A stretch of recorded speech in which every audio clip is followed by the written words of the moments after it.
Tüm sürpriz hizmetleri yenildi. Bugün 25 May hem Sokkucan davaraları hem de Oğlanlar kutlamanı. Bugün Söydetran Ağaçtayhan birleşiğine mektep, 10. Jotlu mektep Rıgıcaz kutlamanı geldik. Hazır Niki bilen Dekacık. Hemmemiz birlikte karışılmadık adayda sürpriz etmekçi. Korkumuzdan tayyar.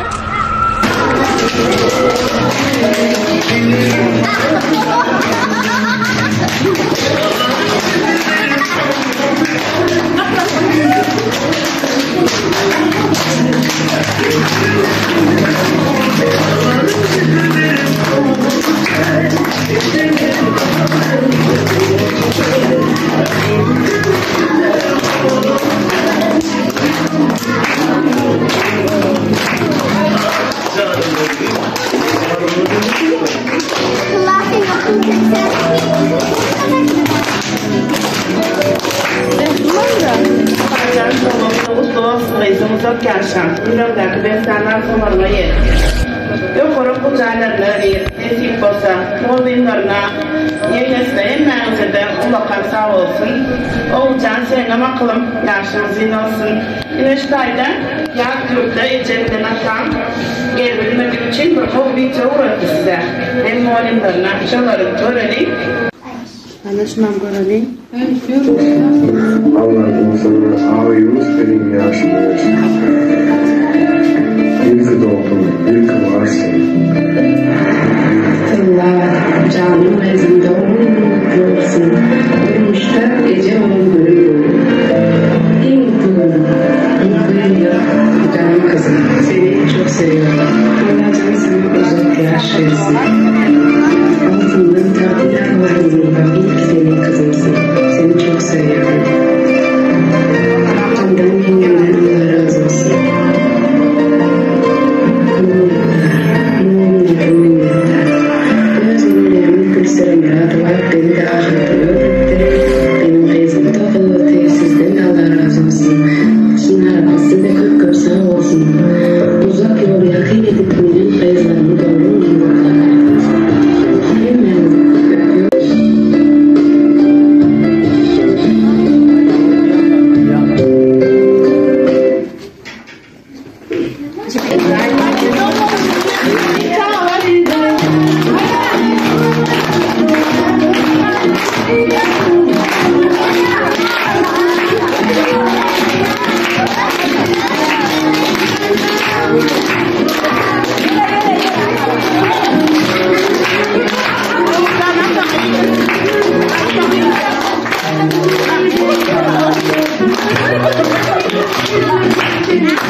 Surprise, so